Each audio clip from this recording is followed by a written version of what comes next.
All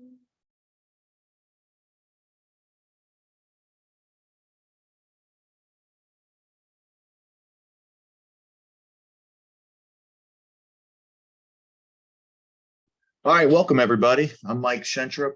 I'm the founder of Advanced Police Concepts. A lot of you know me. I know a lot of you, and we appreciate you coming on. Today, we're going to have it's really going to be a roundtable discussion on how to engage an adult learner.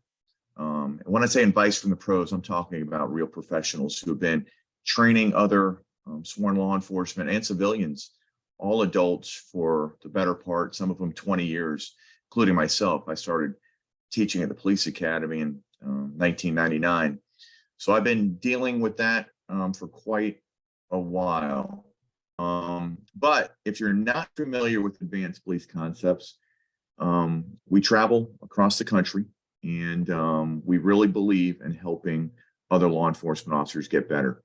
One of the main things we do is we have most of our people that work with me, part of my instructor cadre, are still current practitioners in their craft. That means they're still doing the job day in, day out. So I think it gives them an edge. There's nothing wrong with being a retired instructor like I am. I am retired now, but I do believe there's an edge for people who are current practitioners. We travel all over the country. We've been very blessed. And by the end of this year, hopefully, we'll have been in California plus 20 other states. We have a very large online platform also. We've been in 48 states online and overseas.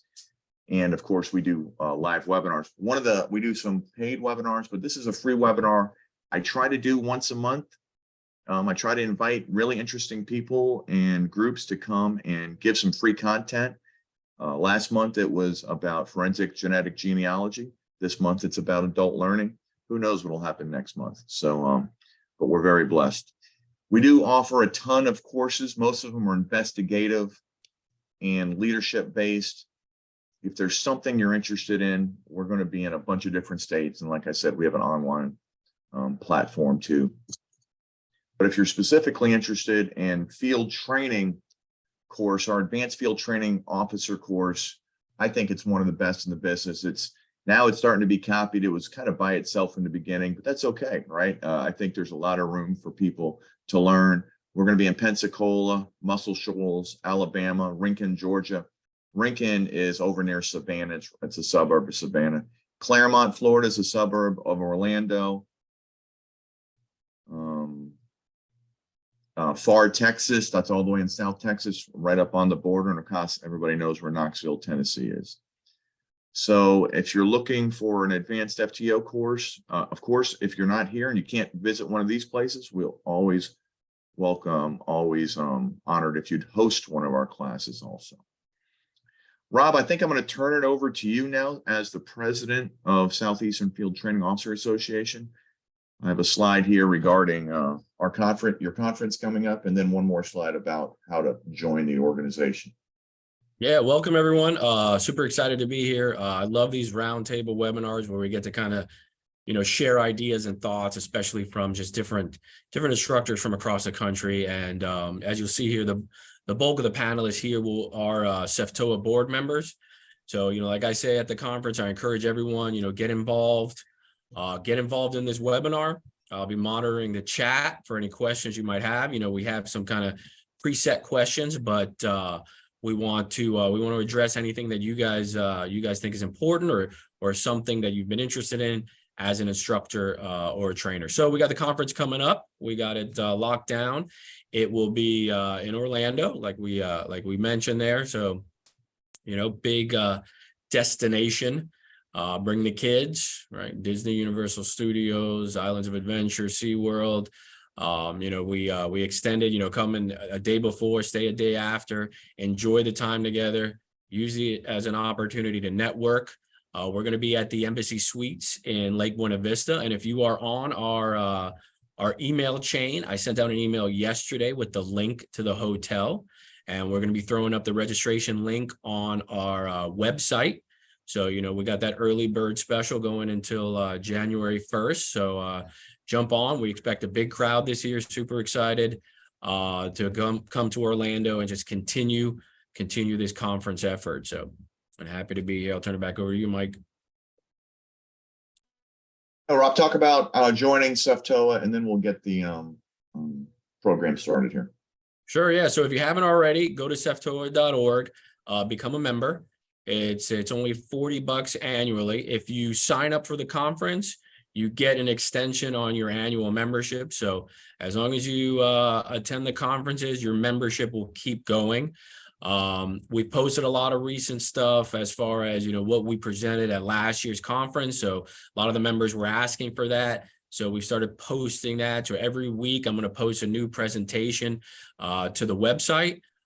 So, get on there, check it out. We posted some articles. Jesse Browning did a really cool article about, kind of combining and looking for a PTO, FTO type model. So jump on the website, become a member. Like I said, get involved. And if we're ready, I'm going to have the ready to go, Mike. We got all the we're ready.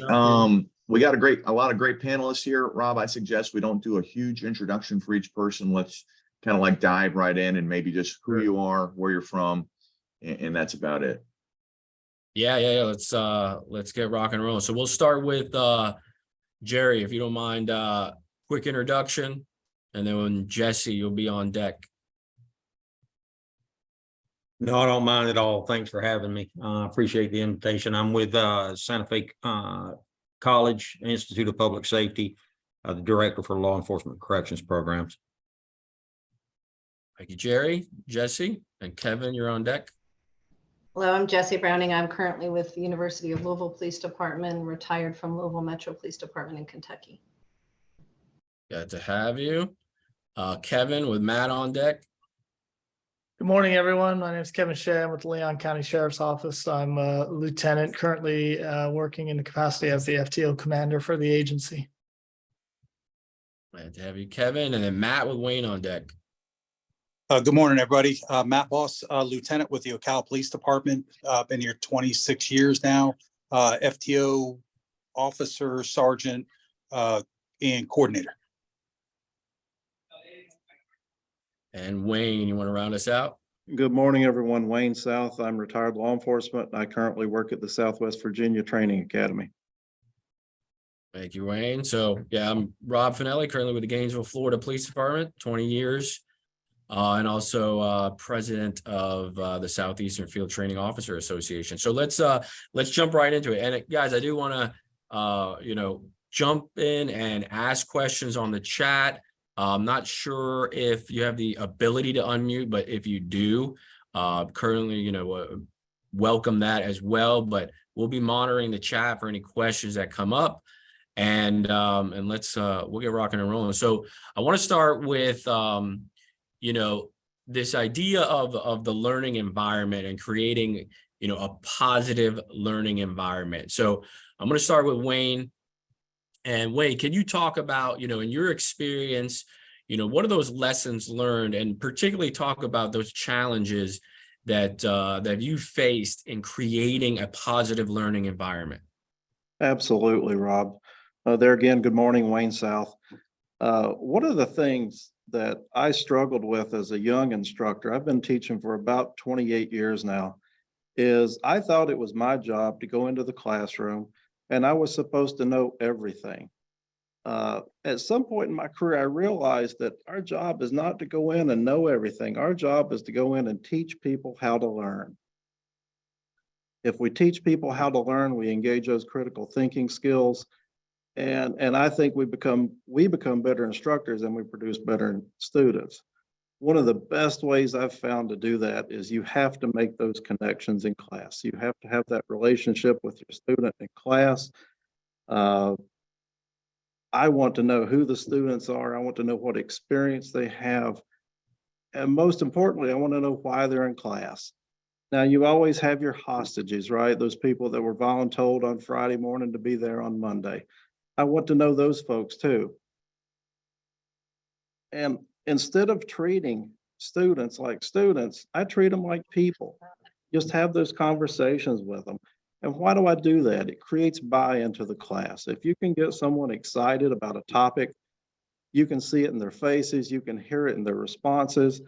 And being an instructor, facilitating a class, it is not all about me. It is 100% about the student and what they take away from that class.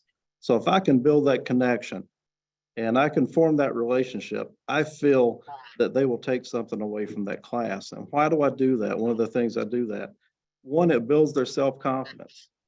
It builds their self-confidence as a student. It creates buy-in, and it gives them a voice. People like to have a voice, even in class or even in a training environment. If you're a field training officer, they like to have a voice, and they like to feel like it's for them. And anytime we teach a class, yes, we have the PowerPoint slides, but ultimately the class is for them. And if I know what they want and they can get out of that class, I can form those connections. The second thing I had to learn, and this was a tough one for me, is let them struggle.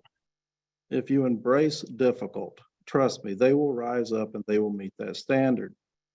But if you're there and you answer questions for them or you jump in, as soon as someone starts struggling, then you never engage the learning process and you never engage those critical thinking skills that we want to develop. You know, in doing that and involving the students and giving them a voice, they become engaged, they get excited about it. They will actually go out and research these topics and try to learn more about them. I'm huge on engaging critical thinking skills. I want people to be able to think for their own. I want them to be able to be creative, think outside the box. And ultimately, as a field training officer, I had to learn that unless it's illegal, unethical, immoral, or they're about to embarrass the agency, let them struggle. Because if you do, and even in the classroom, if you let them struggle a little bit, they're going to remember those lessons and they're going to take them forward. And I guess the final thing I want to say is if you open your mind in the classroom and you play off of everyone's experience in the classroom, and I even say, even if someone has done nothing but work in fast food, they have dealt with somebody that's angry because their French fries were cold. Verbal de-escalation, you've got a check mark in the box, right? If you open your mind and you engage your students, you're going to be a much better instructor for that. Thank you very much. Thanks, Wayne. Yeah, and you bring up a lot of good topics, right? I think, learning should take effort, right? True learning occurs when there's effort. And Yes. that effort usually in the classroom comes in the form of thinking things through. Like you got to get your class to engage. You got to get them to think things through. Yeah. I want to move on to Jesse.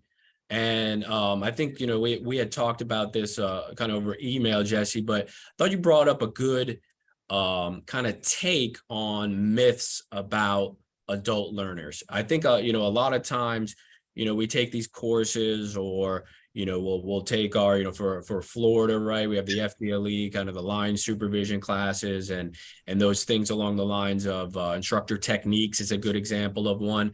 And I think sometimes we fall into this pit of believing these like long held myths of adult learning. And so I want to start with you, and then I'd like Jerry, because I know Jerry has a lot of thoughts on this. What are some of those myths about adult learners that us as instructors, tend to take into the classroom or the training environment? All right, thank you. So I'm going to open a can of worms. It typically is kind of a hot topic here. So let me preface by saying I'm not advocating a full-on academic structure for police academies in general for recruits. I think that all of the situations have to be evaluated. But the myth that I think is that when we talk about adult learning, oftentimes I think in law enforcement, we think of in-service. And we apply these strategies to in-service, but we forget about our basic academy classrooms who are also adults, filled with adults with varying motivations for being there. And I think one of the biggest myths is that applying the old systematic militaristic basic training to create a high stress learning environment is not necessarily, the myth is that that's the only way. And I think that that we need to remember that these are adult learners, that they come in, just like I loved everything that Wayne said, they come in with their own motivations, their own level of relevancies, and their own level of stress associated with just being present in that seat. And there's a difference about between making them uncomfortable and critical thinkers so that they can then take that information and apply it to the field, versus making them live in a panic zone where they're just checked out and trying to cram for every test and every situation. They are adults. Every recruit goes in, and within the first week, if they hadn't heard it well before starting the academy, they've heard just play the game, get through it, just pass the tests. It's not like that in the streets. As soon as you get on the FTO program, none of this will matter. Well, we need to stop that and make it applicable or the very first day and relevant to them the very first day. My personal belief, with no physical strategies attached, with no actual strategies attached to this, so I wouldn't be able to tell you all the nuances, but I always imagined an ideal police academy being run as if it were the epitome of your agency's policy and standards. So for instance, I was assisting in the academy with a basic class of recruits at our internal academy, and I was teaching CPR. There was a gentleman an officer who left his CPR mask in the classroom. And when he left and rotated out, there was his mask. It had his name on it. I called the class president over, said, go get this officer. He got the officer. I told the officer, you need to look up policy on what it is about your equipment. You need to write me a memo and have it to me by 5 p.m. And then I'm going to let they called them drill sergeants at the time. I'm going to let your drill sergeant know, and they can apply whatever they want to in PT related to this. I was stopped by the lieutenant, which was interesting because I was of equal rank, but I was stopped and told, nope, that's not how we do it. He's going to drop down and give me 50 push-ups. And I was so disheartened because I thought, what a lost, valuable learning experience for them to understand why this is relevant. The fact is that this recruit was a former football player for the University of Louisville, and 50 push-ups was nothing to him. But writing a memo, he ended up not passing the field training program because of his writing skills. So I think that we miss a lot of opportunities to apply these adult strategy techniques in our basic academy environment. That's good. Now, I want to stay on you for a second because you mentioned something about generation that I think, and you don't have to talk too much on it, but I thought this is interesting, and it's something that I've seen in my classes. You know, we talk about generational differences and you know, differences in generational learning and just those challenges. But you brought up that, and I see it in my classes, that we're in this transition period. Can you talk a little bit about what you mean by this transitional period of generations? Sure. Yeah, I think that the majority of our students now are of a generation not like the majority of the instructors. I mean, if we look at technology and we look at learning and how it's been happening in the classrooms from even elementary school on, our students have grown up in an entirely different learning environment than us. And that's because we have, you know, teachers that are out there that are law enforcement instructors. They come with experience, but the shift in generations is unlike any before between the instructor and the young adult learners now.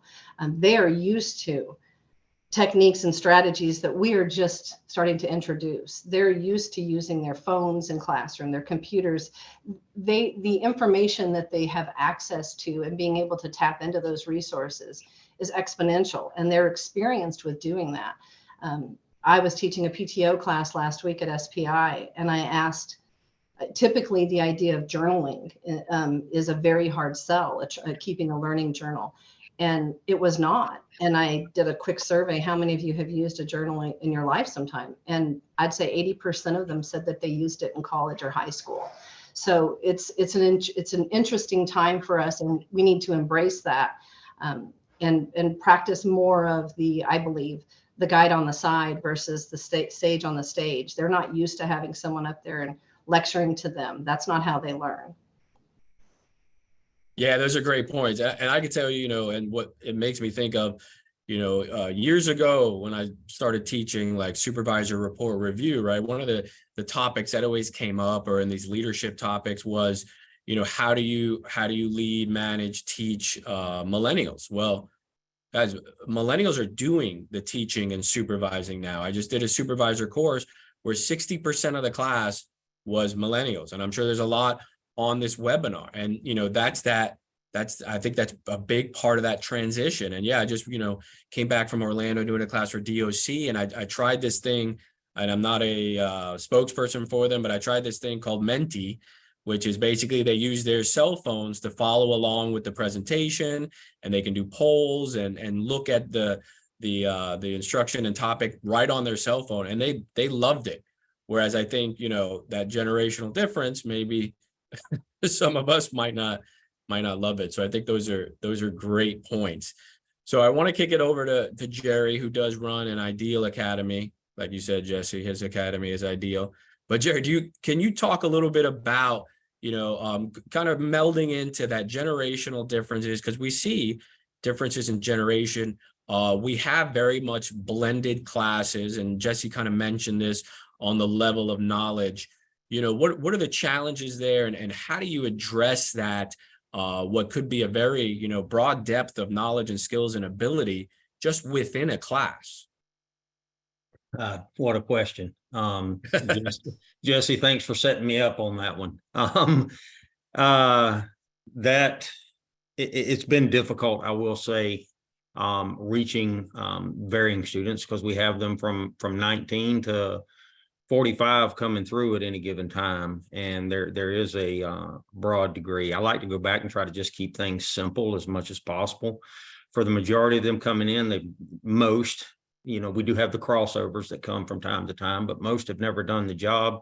So let's go back to just basic memorization, learning definitions. And I know there are some in the audience that may roll their eyes, but I think that's one of the biggest misconceptions about adult learning is, that somehow we need to move away from memorization. If I started talking about working in the aircraft industry and working on helicopters and started saying swash plates and rotating scissors and stationary scissors and servos, and everybody else in the crowd here is looking at me like, what are you saying? I don't understand it. Well, it's the same thing for the recruits coming into the academy. You have to break this down to all of them and keep it simple and force memorization. I know a lot of academia does not like rote memorization, but that's 90% of our job. We go out daily. We don't think about having to write a report. We know what calls require reports. It's not a thought process. It's become the way we do things. And I think it's important at that level. And Jesse, thank you for bringing this up. Our academy should mirror and be the epitome of agencies, policies, and procedures. A regional academy, that's difficult because, we're supporting all of the agencies in the region, which is 7 right now for us. And each agency is going to have a little bit different, but when it comes to values and ethics and why you would do those things, it should be instituted into an academy. I think the way to achieve that is to have your FTOs as an adjunct instructors in the academy. I mean, we talk about this all the time, but you've got to get them involved. I was just speaking with the training center directors workshop, and I brought this up, and there are a number of training center directors here in Florida, at least, that support this.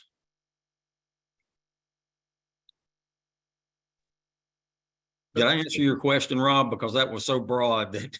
Yeah, but let's dial down on that memorization piece, because I think that's an interesting concept. And one of the books, guys, that Jerry has recommended to me is a book called Make It Stick. Fantastic book. And Jerry, can you talk about, and maybe based on that book there, but how does learning occur, right? Because how do you get somebody to guarantee that you take that learning into memory? And we don't just want them to spit it back out when it comes test time. For true learning to occur, right, there's application of it, and then there's remembering it for the long term, so to speak. Well, I think this is something, and this was pretty much predominant theme throughout the book. Guys, is tests. You have to give tests, but the tests need to be low stakes.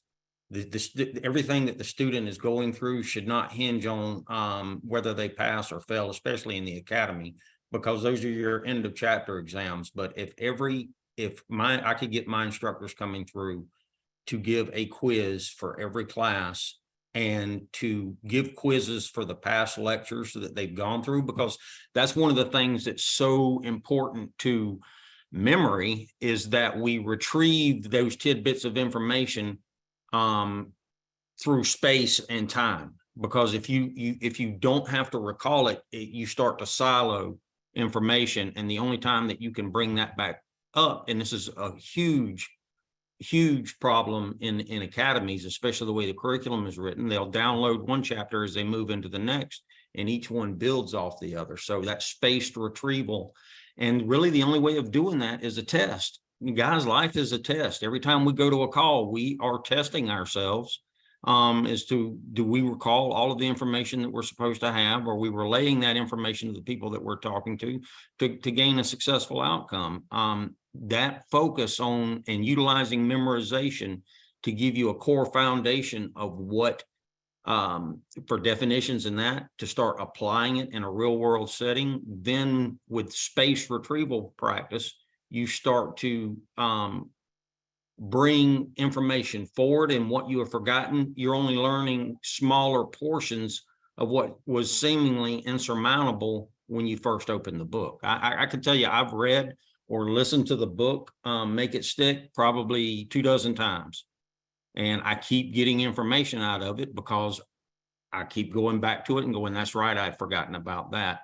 Is it the end all be all? No, it's what each one of you, if you decide to read it, look at it, listen to it, it's what you get out of it moving forward to, kind of help you really design programs that enhance student performance. And ultimately that's what it's about, is seeing them succeed and hopefully surpass you, the teacher. Yeah, and what Jerry's talking about, right, is that spacing of time, right, and application, and using tests, right, to teach. So tests are, kind of twofold. You get the idea of how much a student has learned, but tests force that retrieval. And that's what we want, right? We want them to think and want them to retrieve.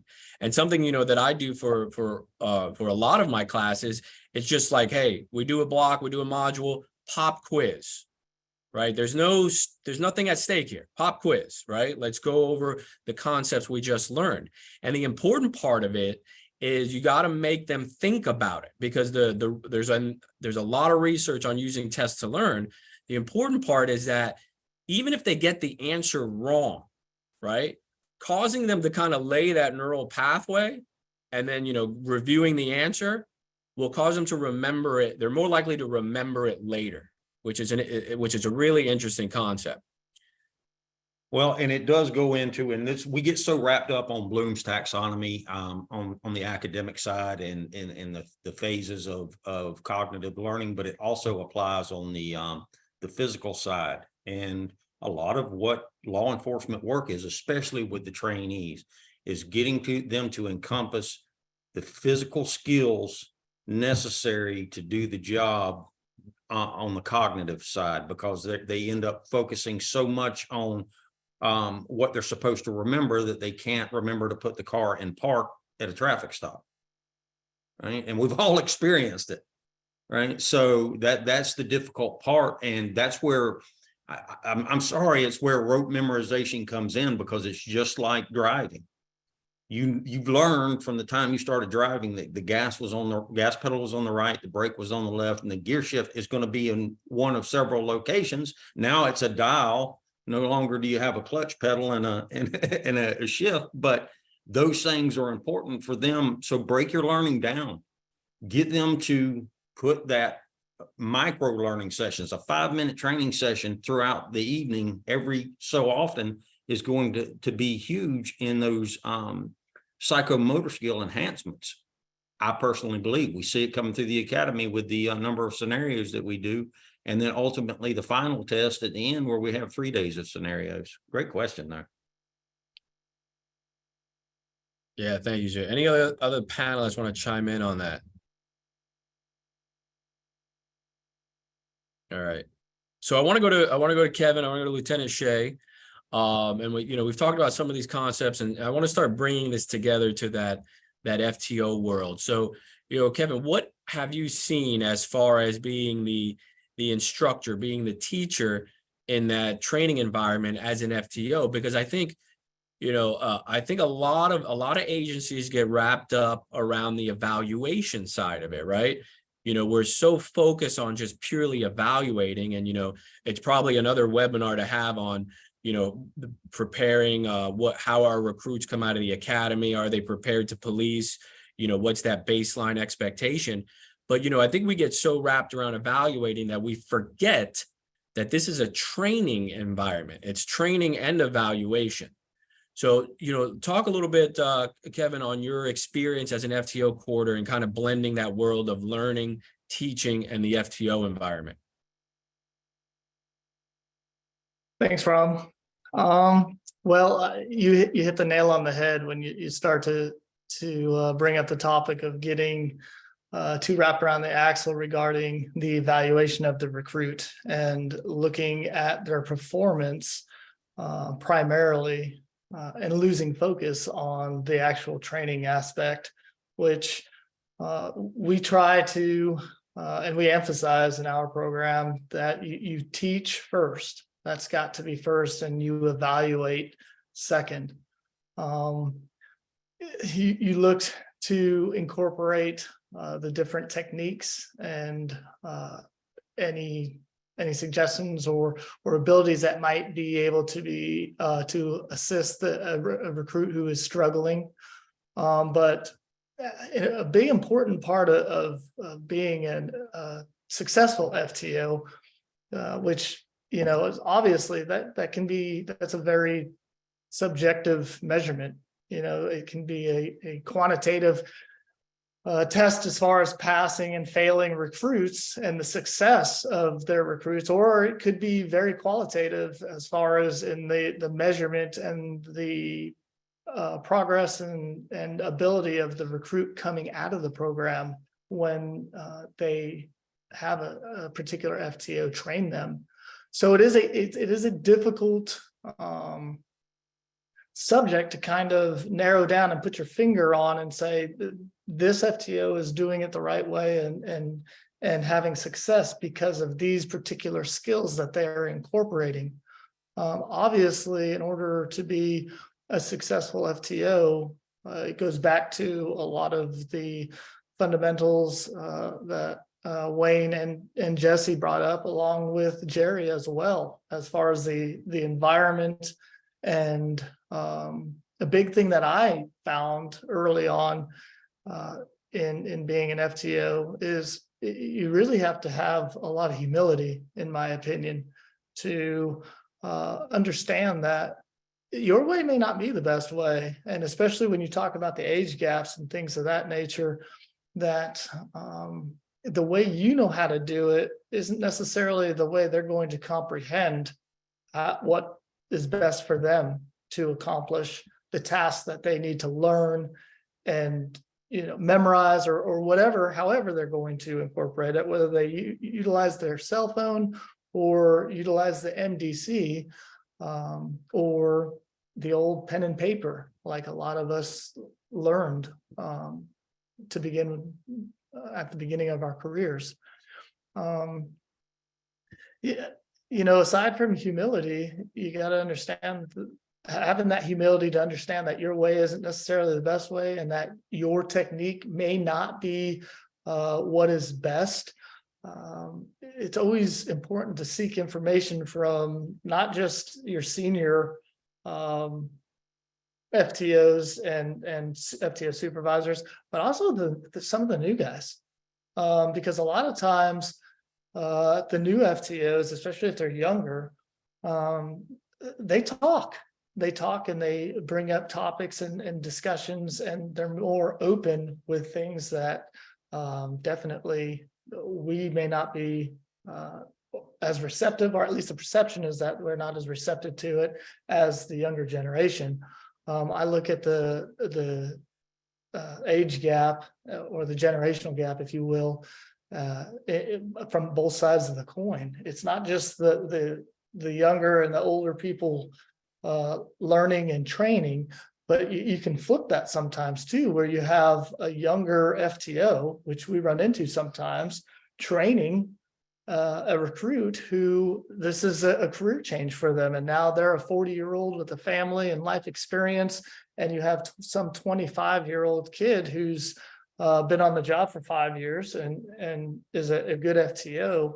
But now, how do they relate to the person that they have zero life experience in the same way, in the same fashion? They don't have a family, they don't have children, they don't experience a lot of the same life problems.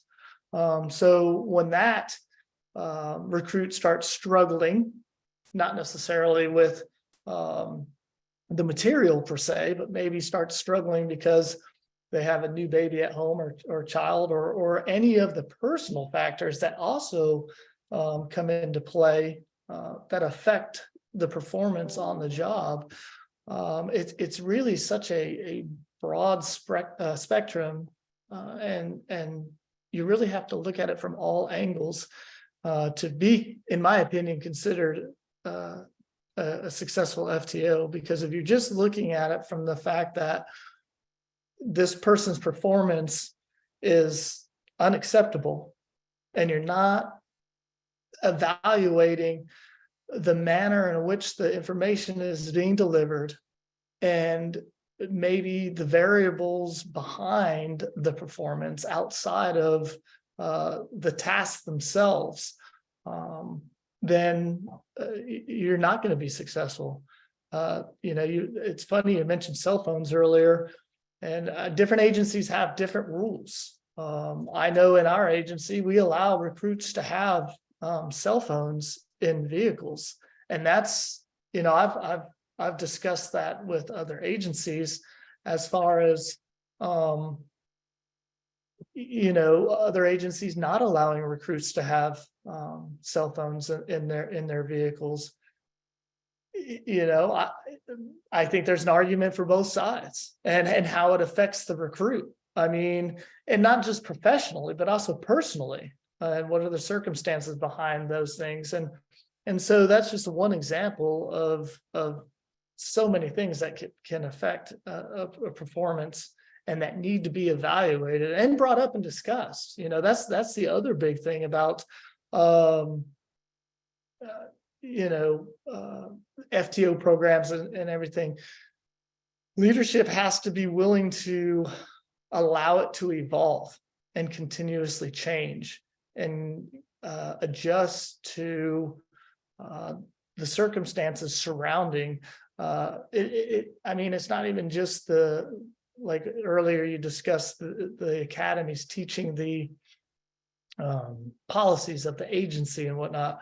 Well, also I think the agency and how the recruit is instructed also is going to be dictated or at least affected by how that agency polices, and how the community responds to the agency.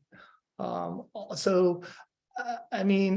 don't think there's one specific way to, there's no magic dust to sprinkle on a recruit and make them suddenly understand it. Just like there's no magic dust to sprinkle on an FTO to make them successful. It takes time. It takes experience. It takes, it's funny you mentioned failure on the recruit's part and allowing them to struggle. I'm a firm believer in allowing the FTO to struggle as well, in a sense where it's going to be difficult. The best FTOs generally are the ones that have the most difficult recruits because it takes more work. It's always easier to push somebody through a program, and we all see that. It's easy to give acceptable evaluation marks, and your good FTOs, the ones who are willing to put in the work and the time to truly train and evaluate and document a recruit's performance, you'll see who those are, and you'll know who those are And they're the ones who are willing to put in the time and also the effort, and seek outside suggestions regarding possibilities to help a recruit who's struggling. I mean, again, I go back to the start of how I began describing it, that that's the measurement of success is definitely qualitative and subjective for sure. But in order to do so, the one thing that I think, two things that I think are most important is humility on the trainer for FTO's part, number one, and also their willingness to change their style depending on the recruit. It's just like parenting or supervising or anything else like that. No two are going to be the same, and you can't always take the same approach. And if you do, you can't expect the same results each time. So Absolutely. Yeah, absolutely. Lieutenant Boss, I want you to chime in on that one as well, and then we'll go to Jerry for some thoughts as well.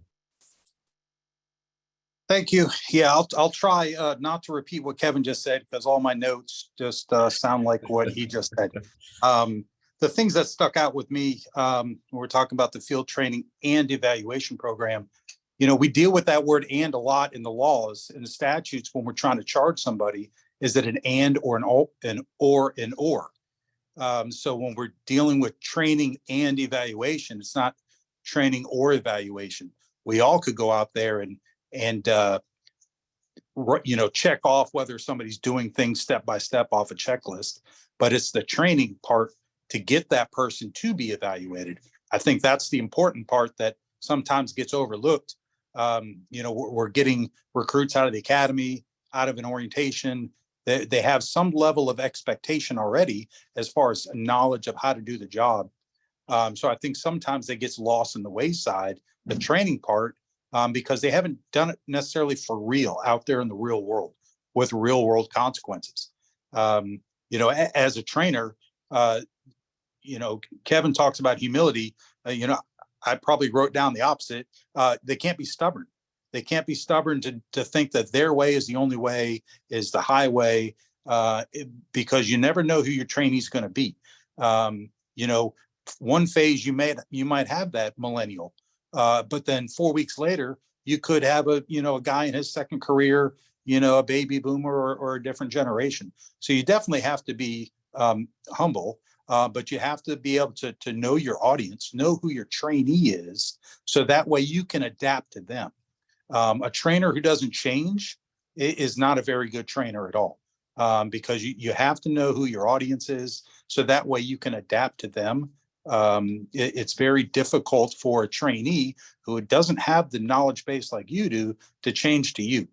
We always say that the trainee learns from their 3 different trainers and then develops their own style based on the 3 trainers. So, having a trainer say, you got to do it my way, when in the end, it's going to be a different way anyway. So I think that the trainers definitely need to know who their audience is, know who their trainee is, adapt to them. One thing that I was talking to one of our trainers this morning, who was in an active shooter training class last week in Gainesville, he talked about that in that class, they didn't fail. That if there was like clearing a room, if they did it wrong, it wasn't a failure, but there was a consequence. So the consequence, if you exposed a part of your body, now you got to put a tourniquet on that part of your body. So you didn't necessarily fail that block of instruction, but then there's a consequence to it. So same thing in field training. If you're trying to find an address and the trainee's having trouble, he's not failing, but there's consequences. He's getting there late. He's going the wrong way. He's taking a different route. So how do you then tackle that consequence? That's where I think the learning, the teach backs will come to get their buy-in about why they should study more, why they should know their addresses, and do some of the things for themselves that are going to help them. Remember that each trainee is going to need to learn it differently and act differently. So that's why the trainer has to be able to be ready to adapt to them because each person's going to learn it differently. I think that the trainer needs to have confidence in what they're teaching, and how they're training it, and keep up with current practices and procedures. Sometimes we get some of these old dogs out here that, have been doing it for 20, 25 years, and these new trainees come through and they're racing ahead because technology or new practices and stuff. I think that the trainers need to stay proficient. So putting them through classes is a good thing. And the last thing, the pace of the learning, depending on how well the trainee is picking things up or the students picking things up, maybe the pace can be quicker. Maybe they're a veteran from the military or have some kind of life experience that's given them a leg up. So you might be able to push a little harder, but that's part of knowing your audience too, knowing who your trainee is. Although we say that, you are their first line supervisor, there's still a relationship that is bonding there.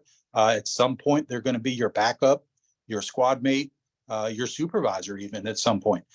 So it's, you're not necessarily getting a personal relationship, but you're learning that person and you're getting to know them and what makes them tick, what motivated them to get into this line of work.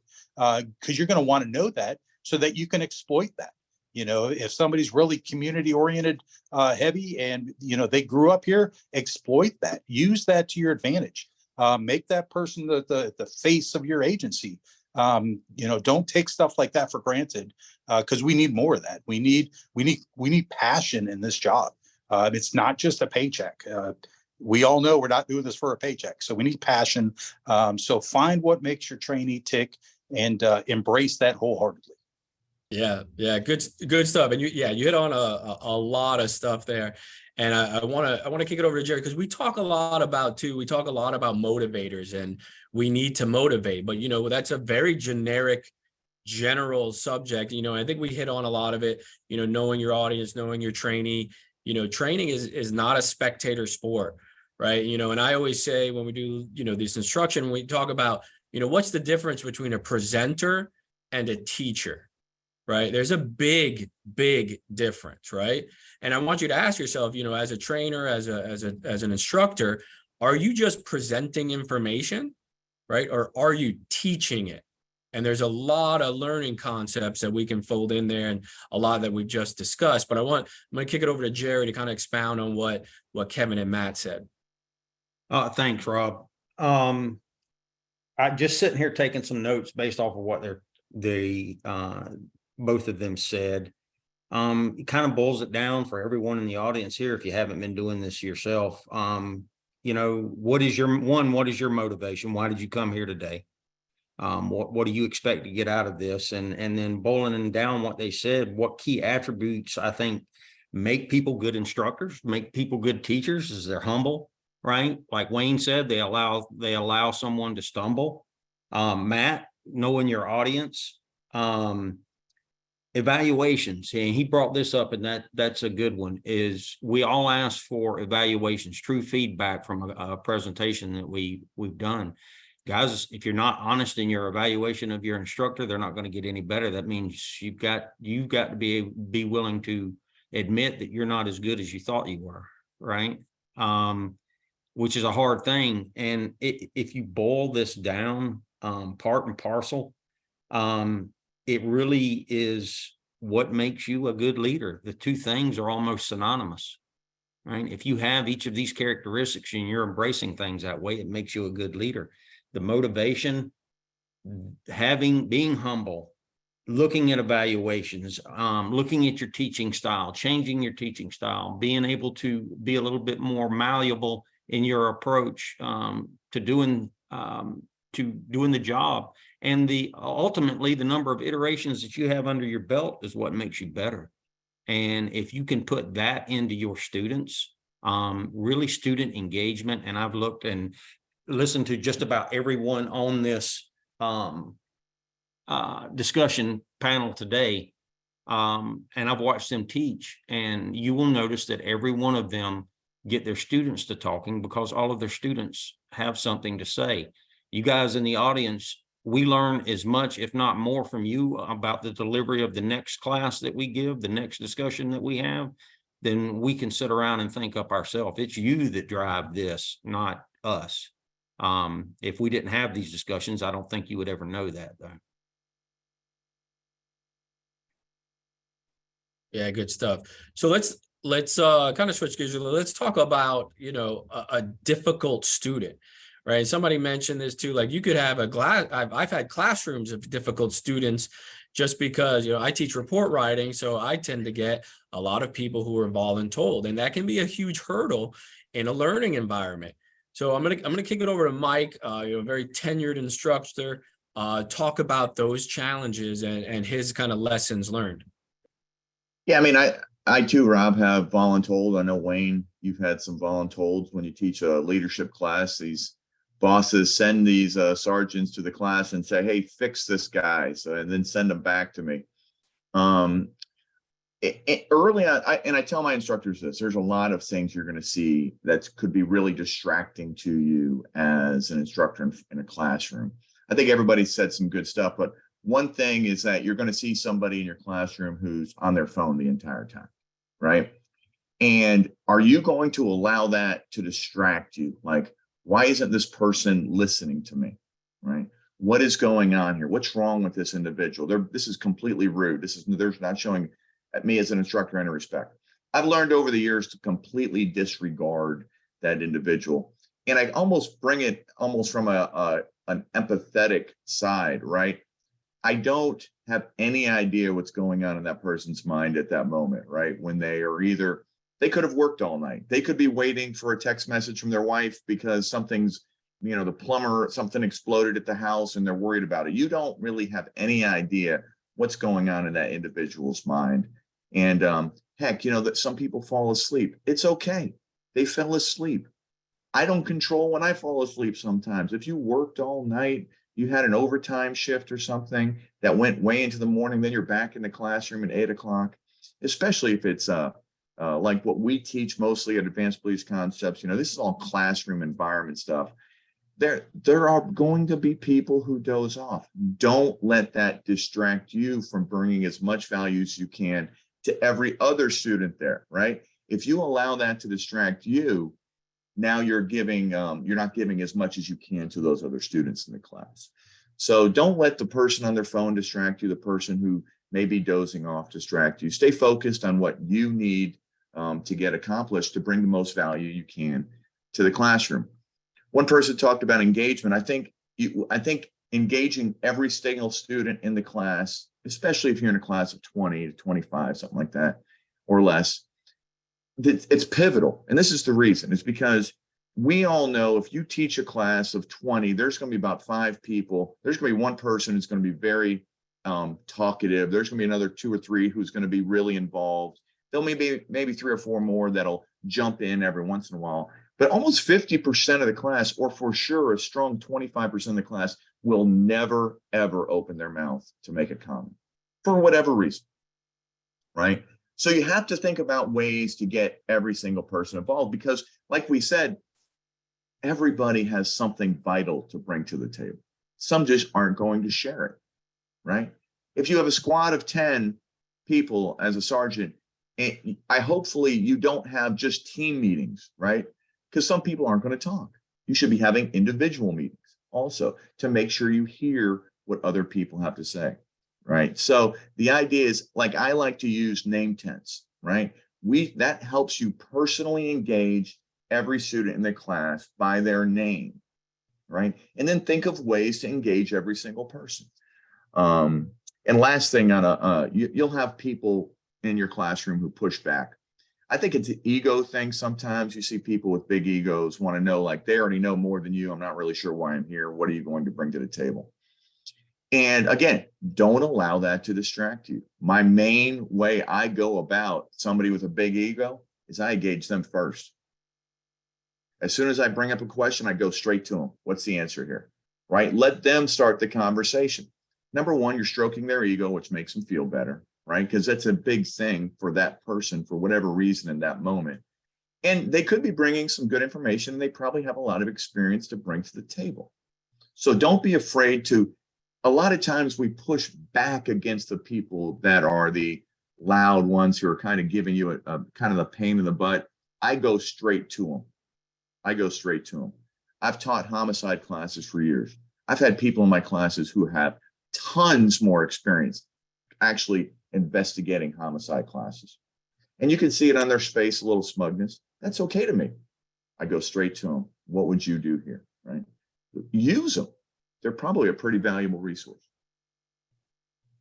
Yeah, great points. And one thing I'll throw out there, I learned very early on is, you want to learn your audience, you got to ask. And, I always make, and this is something I got from Mike too, is, I always make the introduction part of the class. And I always make sure I put a question in the introduction to kind of get to know them a little bit. Like, and it could be like, what do you expect out of the class? Or like if it's supervisor report writing, I ask, like, what's your report writing pet peeve? It gets the conversation going. They get to express something that probably is on their mind, right? That they want to express. And then what I do is I remember that, right? I remember that because I could tell you it's the same stuff that comes up, right? And I remember that, and I'll go to them when we get to that block and ask them like, hey, you mentioned this in the introduction, talk more about it, right? And, I use that on report writing or investigations class. You can use it for every class, but it's a great way to get that individual engagement and truly know your audience. So And Rob, one more thing it does is it now, I think Wayne brought this up, what they want to learn. Right. Right. What do they want to learn? It's not about me or you or Wayne or any of us here, right? What do they want to learn? And once you hear all those pet peeves, I love that. That's an idea of like, okay, now I know maybe we do a little bit more focus on some of these things. Absolutely. And one thing I do is when I ask them what do they want to learn, I will make a checklist on the whiteboard at the front of the class. And as we talk about them, I will check them off. And a great example, do I have to sometimes change my class in the middle of it? Yes, right. Like this is crazy, but in Orlando DOC teaching a report writing class, several people wanted to learn where is the appropriate place to place a comma in a sentence. So you know what? I gave them what they wanted, and I did a short block. I did a review over it, but we covered commas because good 10 people wanted to know about commas, as crazy as that sounds. But I gave them what they wanted, right? And we did a short block on it and we moved on. Right. So, yeah, I will check off what they want to learn. So we are 2 minutes away. So, Mike, any questions from the audience? And I'll turn it over to you to get us closed out here. And thank you all. Thank you all. Yeah. So any questions, type them in the chat. Use the you can raise your hand. We'll find you that way. We can let you talk if you want to. Or you can just type it in the chat and we'll try to answer it for you.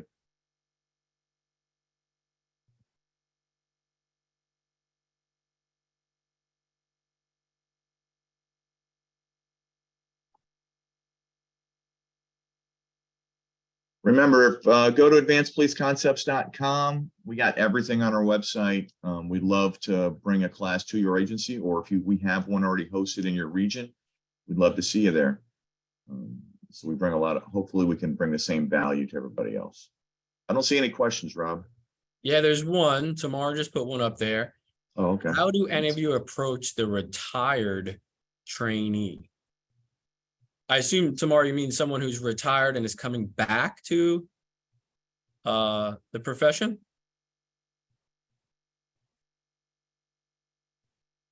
Yes. All right. Any one of our panelists want to chime in on that one? That's a tough one. In my mind, that goes back to just what do you do with that old dog, right? Tough to teach new tricks. Kevin, you want to chime in on that one? Yeah, excuse me. Yeah, I actually have a great example. I actually had the pleasure of training at one time. He was the number 3 man down in Indian River County.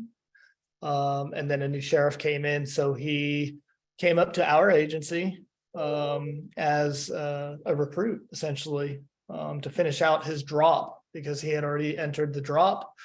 The new sheriff came in, kicked him back to midnight patrol. His child and grandchild lived up here, so he moved from that sheriff's office to our sheriff's office. So here I am the primary FTO for an individual with going on 35 years of experience, who had ascended all the way to the number 3 man in his agency.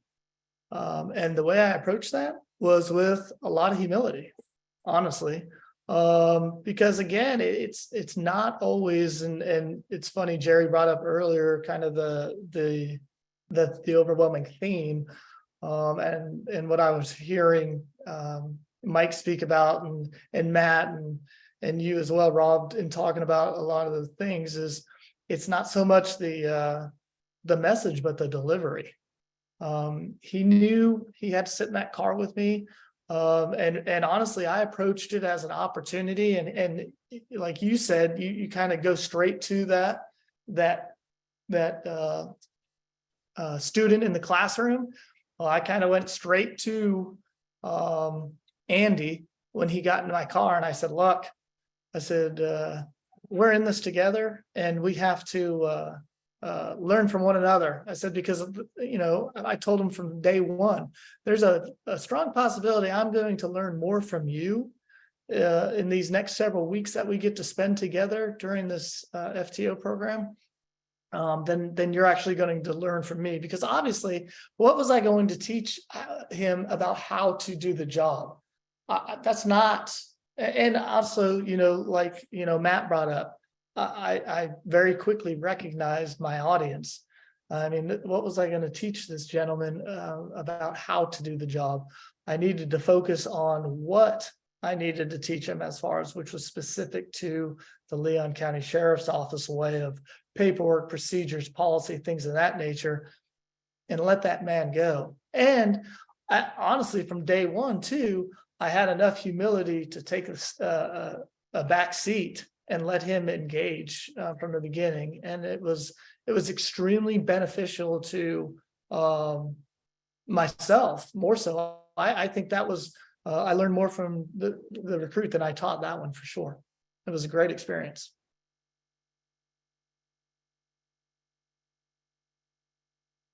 We have another question here, Rob. It says, I am one of the few guys at my department training civilians for clerical administrative duties. Any advice on approaching civilians compared to sworn personnel? I've had to approach training differently than training sworn personnel. Any thoughts on that? I don't mind jumping in on it a little, Mike. Coming from law enforcement into my current position after having retired, it was a bit of a struggle conveying a message. I thought I was a good communicator. I ignored my wife of 34 years who told me I sucked at it, but I have learned, and I did learn, that I did stink at communicating, and it was really me reframing what I was wanting them to do to enhance learning. And one of the other things is you have civilians coming in. If you're providing training, you're having, again, we have to get back to the definitions that I talked about. They're coming into terminology that's completely new to them, and you're going to have to be a little bit willing, maybe create some cheat sheets for them to pick up on the acronyms. Those are all things that I had to do. The biggest thing, and it's still a work in progress, is creating a book on the expectations, like how to actually do every aspect of a job, whatever that job is. And now, granted, I have a small staff. I'm not sure how many people that you're in charge of training as far as civilians go, but the biggest hurdle to overcome with a new employee is that they actually understand when you put them on, especially with the records management systems that the different agencies are using, that have you trained them how to use that, and do you have a desktop manual there for them to come back to? Those are all things not necessarily that you have to create, but I'm sure you have subject matter experts within the agency that can give you that helping hand. And, of course, you give them the notoriety for doing it, but there's part and parcel of the problem in training any new employee, but especially the civilian, because they're in a completely new atmosphere to them. cops have a sixth sense of humor. And we will laugh at some of the things, I think, just to keep us from going a little crazy at times, but it's kind of welcoming them into that culture. I hope that explanation helps it, but it's what I've had to do and really sit down and have those discussions with them and find out where they're struggling the most.